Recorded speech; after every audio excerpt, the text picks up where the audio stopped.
Hello friends, welcome back to তাইরাস kitchen.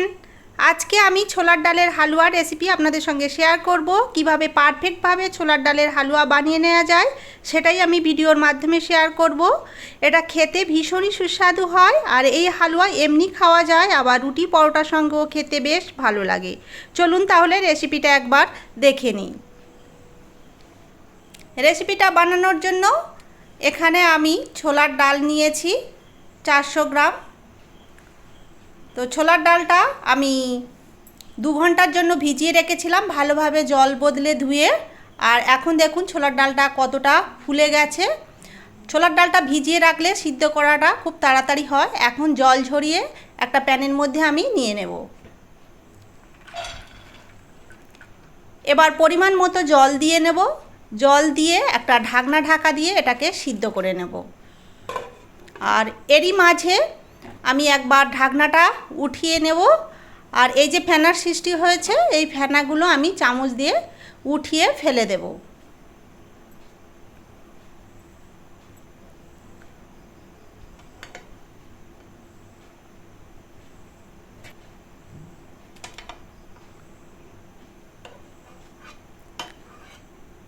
আবারও ঢাকা দিয়ে জলটা একদম শুকিয়ে নেব। এইভাবে নেড়ে নেড়ে একটু শুকিয়ে নেব। আর ডালটা কেমন সিদ্ধ হয়েছে আপনাদেরকে একবার দেখিয়ে দিচ্ছি। একদমই সুন্দরভাবে সিদ্ধ হয়ে গেছে, বাড়তে কোনো রকম অসুবিধা হবে না। এবার একটু ঠান্ডা করে এটা আমি জল ছাড়াই শিলে বেটে নেব। আপনারা চাইলে মিক্সার গ্রাইন্ডারেও এটা বেটে নিতে পারেন। তো দেখুন আমি এইভাবে এটাকে বেটে নিয়েছি। এবার হালুয়াটা বানিয়ে নেব। তার জন্য একটা কড়াইয়ের মধ্যে আমি 250 গ্রাম ডালডা দিচ্ছি। আমি এখানে ডালডার ব্যবহার করছি, আপনারা এটাকে ঘিয়েও করে নিতে পারেন, তবে তেলের ব্যবহার এখানে করা যাবে না। 400 গ্রাম ডালের জন্য 250 গ্রাম ডালডার ব্যবহার করেছি। ডালডাটা একদম গলে গিয়ে গরম হয়ে গেছে। এবার এটাকে আমি ডালগুলোকে, বাটা ডালটাকে আমি এর মধ্যে ঢেলে দিচ্ছি। এবার নেড়ে নেড়ে ডালটার সঙ্গে ডালটা একদম মিশিয়ে নেব।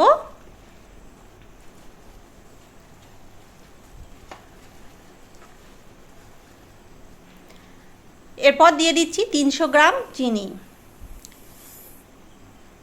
400 গ্রাম ডালের জন্য আমি 300 গ্রাম চিনি দিয়েছি। চিনিটাকে ডালের সঙ্গে ভালোভাবে একদম গলিয়ে নেব।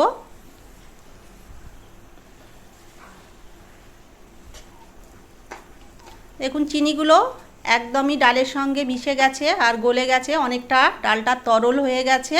মেশাতে মেশাতে চিনিটা গলে যেয়ে অনেকটা জল ছেড়ে দিয়েছে। এবার দিয়ে দিচ্ছি হাফ মালা নারকেল বাটা, দিচ্ছি স্বাদটা ব্যালেন্স করার জন্য সামান্য একটু লবণ, আর দিচ্ছি হাফ চামচ এলাইচি গুঁড়ো, দিচ্ছি 2টো তেজপাতা। এলাইচি গুঁড়ো না থাকলে গোটা এলাচও দেওয়া যেতে পারে। এবার খুব ভালোভাবে এগুলো নেড়ে নেড়ে মিশিয়ে নিচ্ছি। এটা কন্টিনিউ নাড়াতে থাকতে হবে, না হলে তলায় লেগে যাবে। এরপর দিয়ে দিলাম চায়ের কাপের হাফ কাপ ঘন করে রাখা দুধ। দুধটাও মানে ডালের সঙ্গে খুব ভালোভাবে মিশিয়ে নিতে হবে। দেখুন ভালোভাবে মিশিয়ে নিয়েছি। ডালটা ধীরে ধীরে একটু ঘন হতে শুরু করেছে।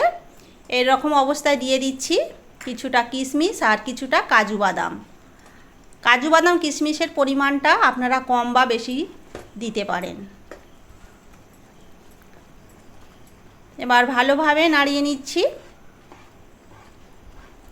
এটা কন্টিনিউ নাড়াতে হবে, না হলে তলায় লেগে যাবে।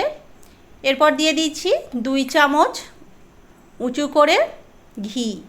এই ঘিটা লাস্টে দিলে ঘিয়ের ফ্লেভারটা ভালো পাওয়া যাবে, সেই জন্য লাস্টে আমি দিলাম। উঁচু করে 2 টেবিল চামচ আমি ঘি দিয়েছি। দেখুন নাড়াতে নাড়াতে তেলটা অনেকটাই ছেড়ে দিয়েছে, আর হালুয়াটা আমার একদমই হয়ে এসছে।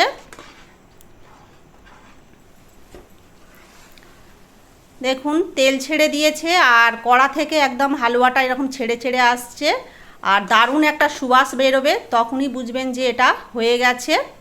দেখুন একদম কড়া থেকে ছেড়ে আসছে।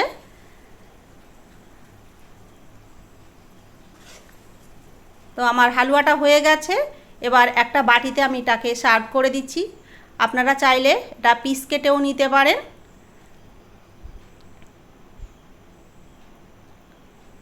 এবার ওপর থেকে কিছুটা পেস্তা বাদাম আর আমন্ডস কুচি দিয়ে দিচ্ছি। কত অসাধারণ হয়েছে এবং লোভনীয় হয়েছে, দেখেই জিভে জল চলে আসছে। আপনারা একবার হলেও বাড়িতে ট্রাই করতে পারেন, আশা করছি ভীষণই ভালো লাগবে।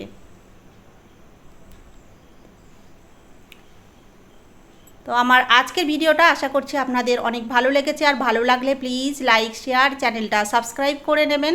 তাহলে ভিডিওটা আজকের মতো এখানেই শেষ করছি। আবার দেখা হয়ে যাবে অন্য একটা নতুন ভিডিও নিয়ে। আপনারা অনেক অনেক ভালো থাকবেন, সুস্থ থাকবেন, সাবধানে থাকবেন।